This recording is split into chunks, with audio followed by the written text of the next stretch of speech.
Hello and welcome. My name is Megan Lucky, and this is A Lucky Life. Come along with me as I try and get to know myself better and hopefully help you get to know yourself better too.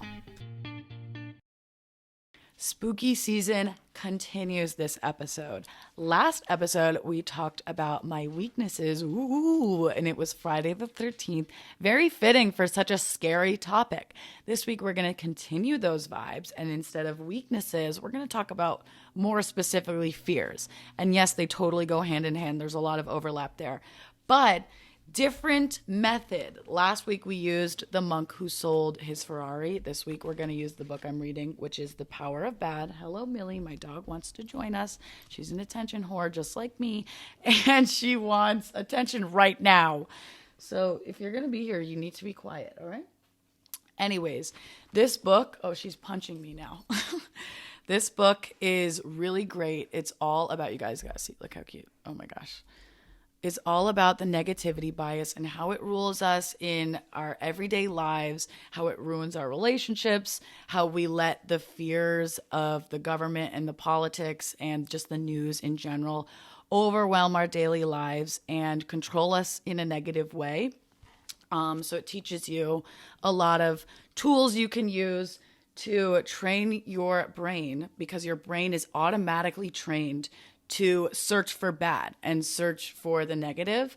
So you got to use it for good and learn how to avoid too much negativity so it doesn't control your lives.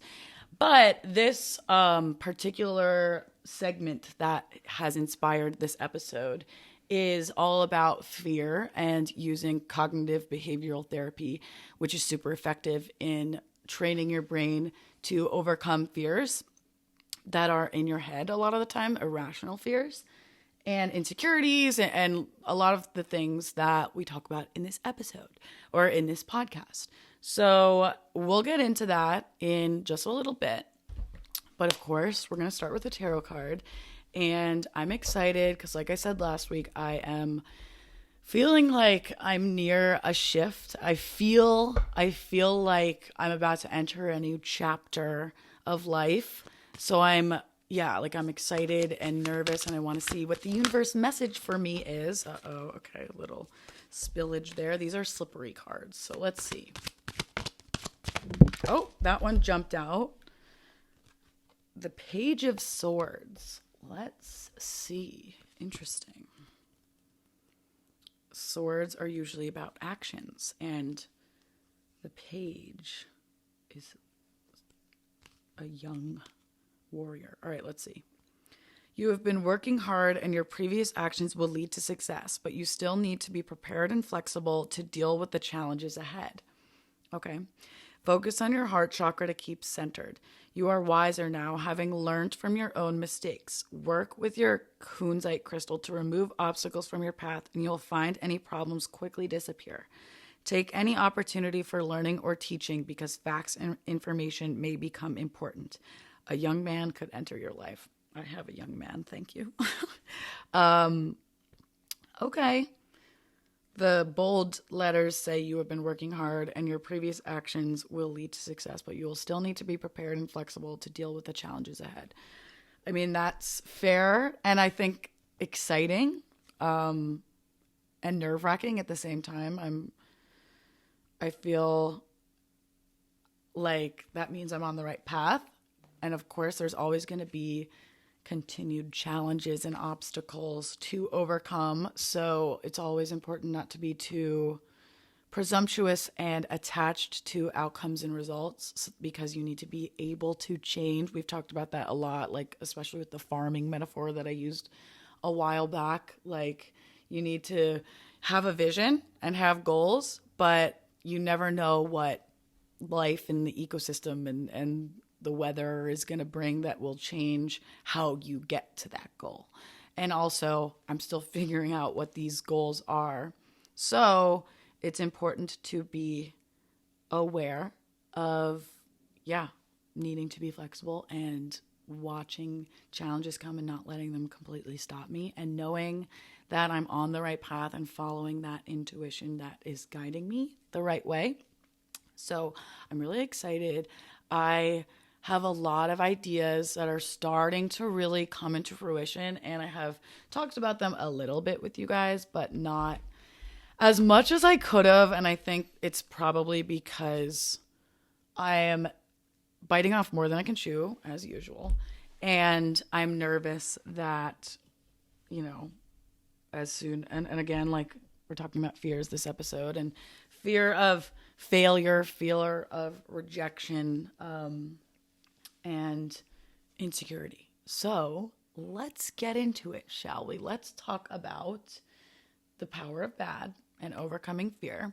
So the chapter that I was just reading is a lot about Fearless Felix. I don't know if you guys know who that is. He's a well-known, famous daredevil who did this crazy like skydive. It was more of like a skydive from space that was like never been done before. And he had done all these daredevil-y tasks, and then the negativity bias and his fear got to him, and after everyone had been building up this big jump, he got really scared and was like, actually, I can't do this. I'm not going to do it. He totally like had a breakdown and backed out. And then a few months later, he was like, all right, I want to try again. But nobody believed in him after that. So he worked with this, I think, neurologist or a therapist that was really excellent and known for his CBT, cognitive behavioral therapy. And he said like what he learned from this doctor it changed his life. He went on to do the jump, and there's a lot we can learn from that insane story. So let's get into it. I'm going to read a little segment. It says this is research. I'll read the whole thing. It says, the researchers categorized these forms of negativity bias, negative filtering, positive discounting, catastrophizing, and developed strategies for rationally overriding the feelings. They found that very simple techniques like writing down your fears and then forcing yourself to consider an alternative interpretation of the situation could have a major impact. I already like, how aligned is that with last episode and the advice that we heard from the last book, writing things down and actually addressing our fears head on instead of pretending they don't really exist and pretending they're completely justified and we're handling it right all the time. Okay. It says, CBD has repeatedly, not CBD, CBD is great too. CBT has repeatedly been found to be as effective as drugs like Prozac or Lexapro in treating depression and without the side effects. No other treatment has been studied so thoroughly and found to be as safe and effective for such a wide range of problems, including depression, anxiety, and other disorders. This is about Felix. Felix, instead of feeling anxious when it came time to put on the helmet, which he had like that's where his fear kind of stemmed from. He was super claustrophobic and scared when he put on that helmet. And of course, there were other factors that were involved. It says, when it came time to put on the helmet, he was calm. And if his anxiety rose from a 1 to a 3, like on the rating scale, when the visor shut, it was still manageable at that level. He'd just repeat the mantra, "This makes me a superhero." And that was the one that resonated with him to kind of talk him out of that instinct and fear reaction. And keep taking deep breaths until it went back to 1. Now, as he took slow breaths, he relaxed so much that he began savoring the experience of filling his lungs with pure oxygen. And he says, like, as stupid and simple as it sounds, breathing helps a lot, which, as you know, I'm a yogi, so that's something big that I want to talk more about in later episodes as well.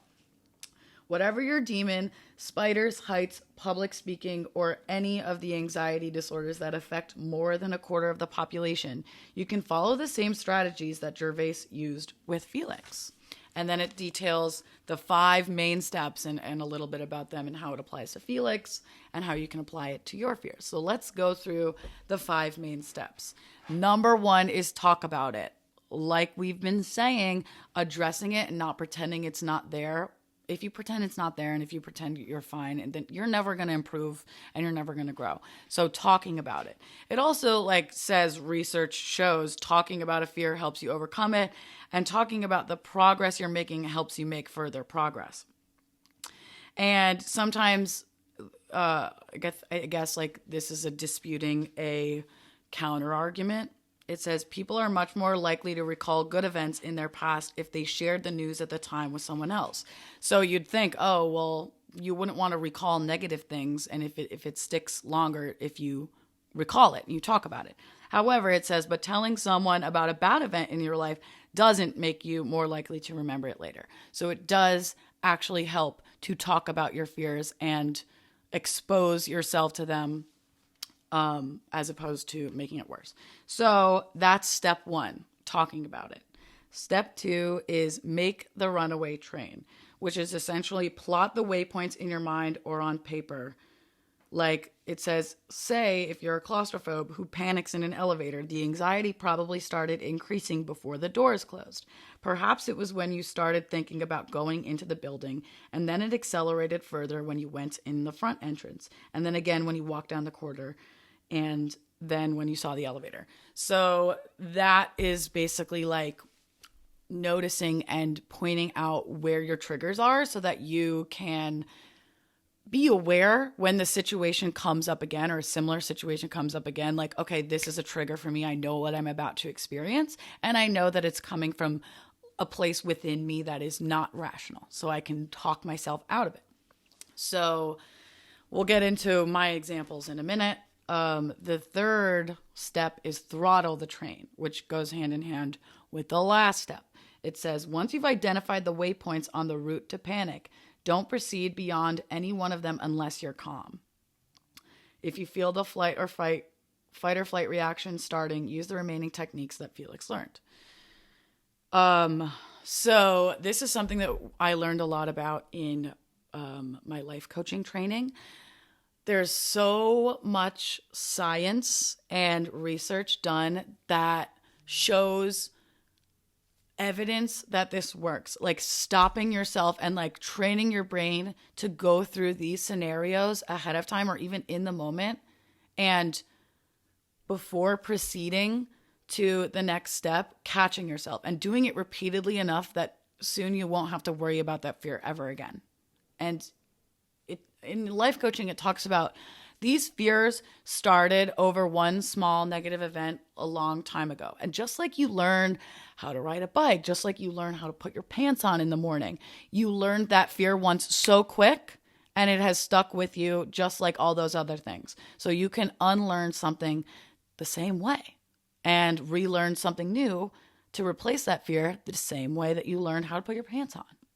So it takes time and consciousness and awareness, but it's possible. So again, like knowing your triggers and really like taking the time to identify, okay, like I feel a tightness in my chest when I enter, like I have a fear, and this is nowhere near, like it's not a horrible fear, but just as a spooky example, like I hate elevators, and I'm not like afraid of them, like I won't go on them or like I'll fucking freak out when I'm on them, but I don't like them. And I definitely have a fear of like getting stuck in an elevator. So that's an ironic example that the book used, because I definitely feel that way sometimes. So like I feel like a tightness in my chest and like a closing in feeling, like a claustrophobic feeling when I get on an elevator. So noticing that when that happens, like, is it as soon as I get on the elevator, is it as soon as I press the button? And as soon as I start feeling that, then activating these next steps, which are number 4 is recite your mantra. And this one is so important. And we've been talking about affirmations and mantras and how they play such a crucial role. On my podcast Instagram the other day, someone had commented and asked, like, how often do you need to do affirmations and manifestations to see results? And I said, and I answered, I said, it's not really a one size fits all answer. Just like learning new habits can take anywhere from 18 to 254 days.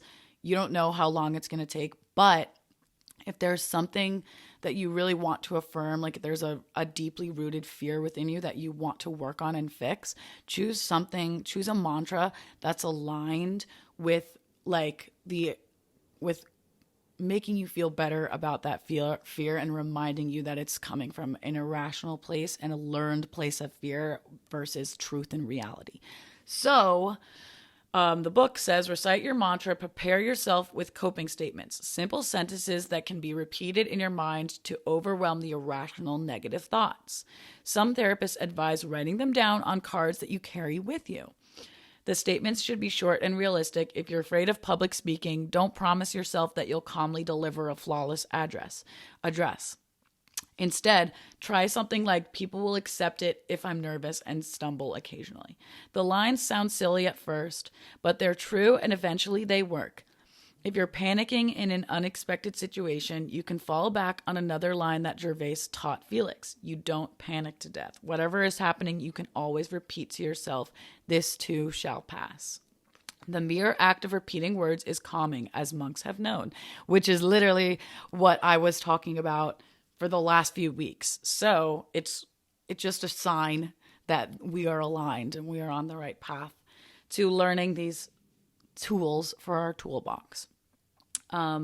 Scientists have found that when monks and practitioners of transcendental meditation repeat mantras like Om, the heart rate slows, blood pressure drops, and there are hormonal changes in accordance with the relaxation response. Again, like so aligned, yoga, very yoga with the Om. So yeah, mantras. And then the fifth and final step is breathe. Again, very yogi. Breathe. Press your hands and feet together for 30 seconds. Then relax and take slow, deep breaths from your diaphragm. A deep breath is a signal to the body that we're safe, says Gervais. It's also a way for your mind to concentrate on something other than your fear. Gervais suggests training and reducing your daily stress with regular exercises, starting with 10 deep breaths every day for 10 days, then moving up to 20 deep breaths a day for 20 days. You would not believe the power of a deep breath. And everyone's like, oh, it's not for me. Like, oh, it's just, how can it be that simple? Sometimes it really is that fucking simple. Excuse my language. As you guys know, that's very on brand. So now let's get into examples and how this can apply to fears of rejection, failure, abandonment, my favorites, and how they come up in our daily lives.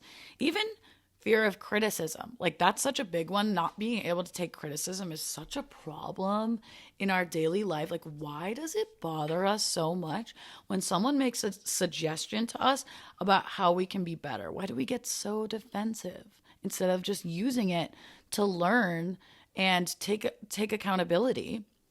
Or even if you're not responsible, even if that criticism is unmerited, then you wouldn't be so mad about it. You would just be like, oh, that person like has their own problems and they don't know what they're talking about. But you don't need to yell, like you don't need to get upset or angry about it, because you know that your reality is separate from the way that they see reality, the way that they view the situation. And sometimes, you know, there is no such thing as a concrete one reality. Like, we all have different worldviews. So it's important to learn from other worldviews how you can be better to others.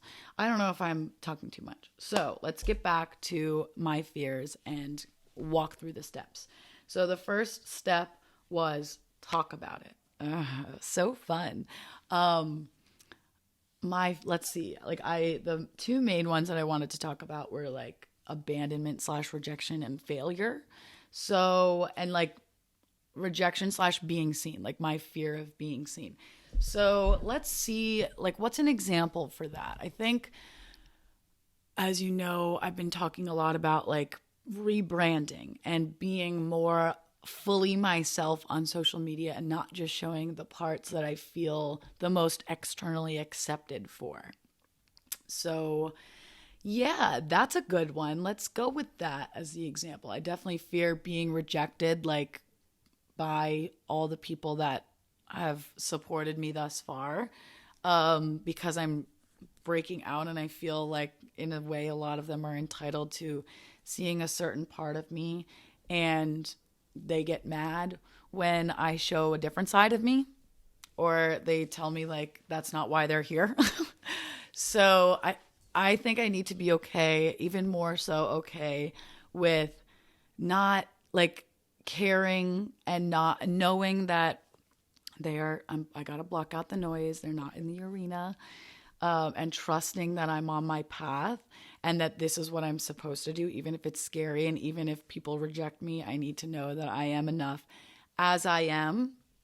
So anyways, I'm jumping ahead, but I'm talking about it. And I also have a fear of abandonment, which I don't even know like really why. Okay, I have some ideas and I'll talk about it with certain people. I don't know about putting it all over the internet just yet, okay? And I guess that is part of the challenge, right? Addressing this. Okay, I guess I will. I'll use one example. I won't get all into it, but look at this. I'm scared. I'll have to do these. I can't proceed until I do the other steps, but let's talk about it. So, abandonment. I was cheated on in like my first very prominent relationship growing up, and that had a very lasting effect on me. And look, people make mistakes, and I'm not like judging his mistakes, and I'm not saying that he ruined my life.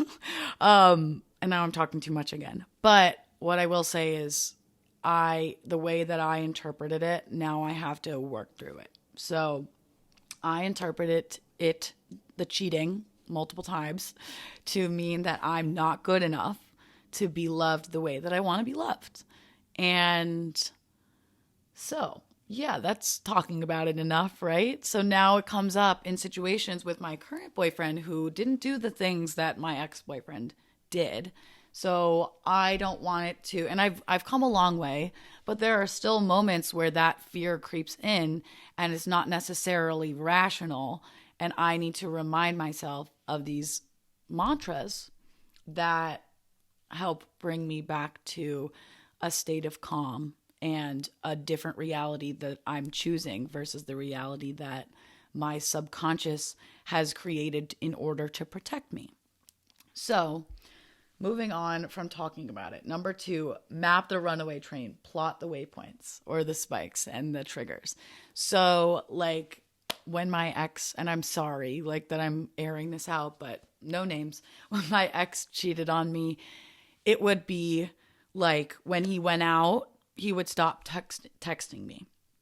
And so that's a trigger for me. Now, when my current boyfriend goes out, like I'm like, okay, can you like update me where, like when you move to a different bar, just like, no, I need to know that you're thinking about me. And again, like I need to be okay if he doesn't text me sometimes, because again, like my body is like, oh, trigger, like this is a problem. You're going to get hurt. Like this is a fear.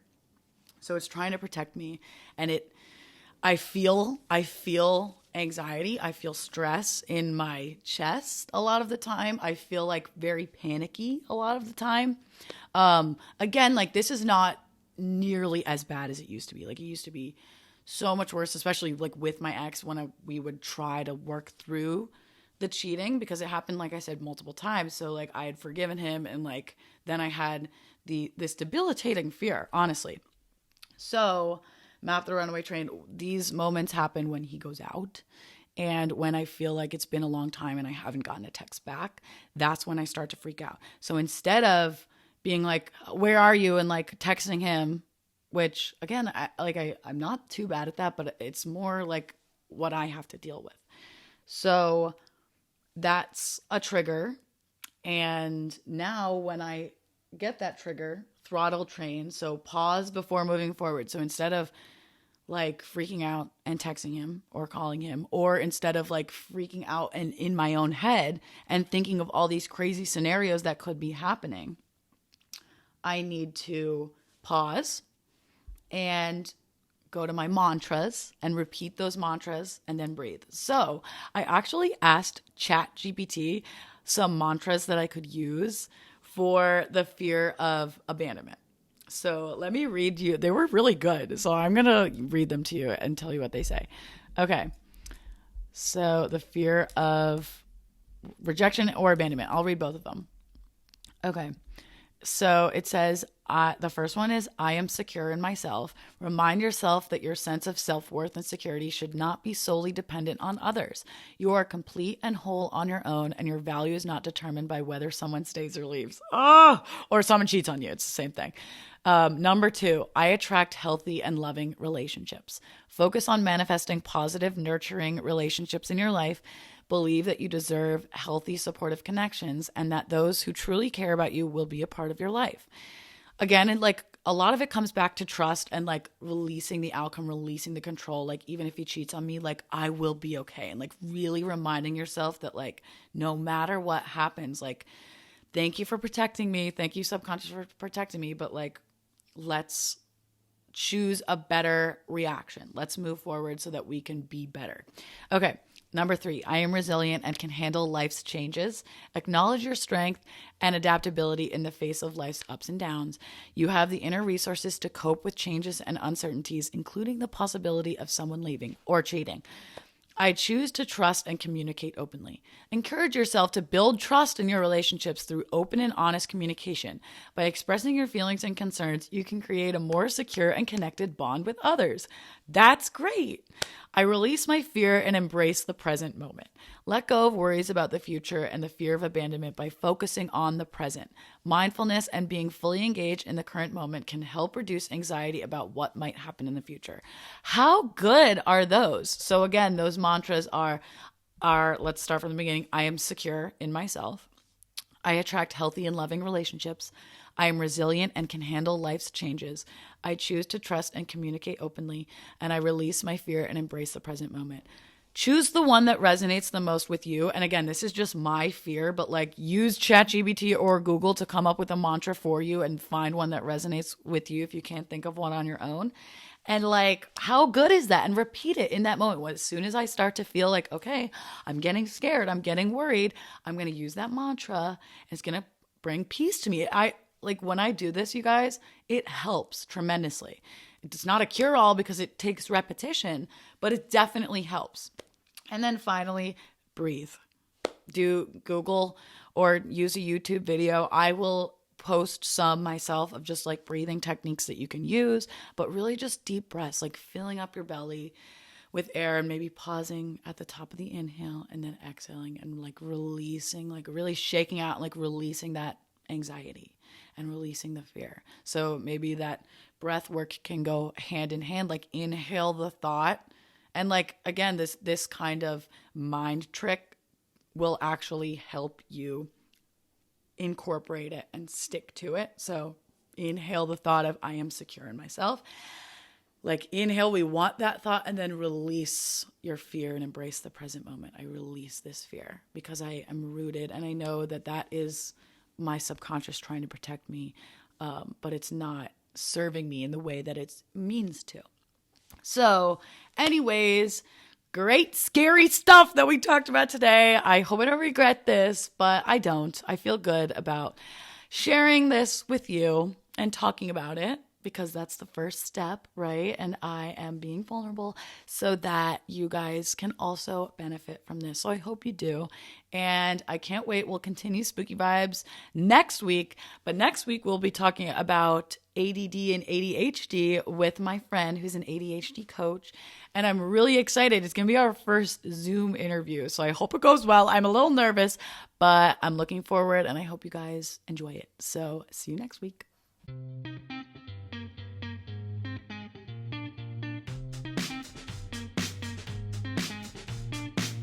Hello and welcome. My name is Megan Lucky, and this is A Lucky Life. Come along with me as I try and get to know myself better and hopefully help you get to know yourself better too.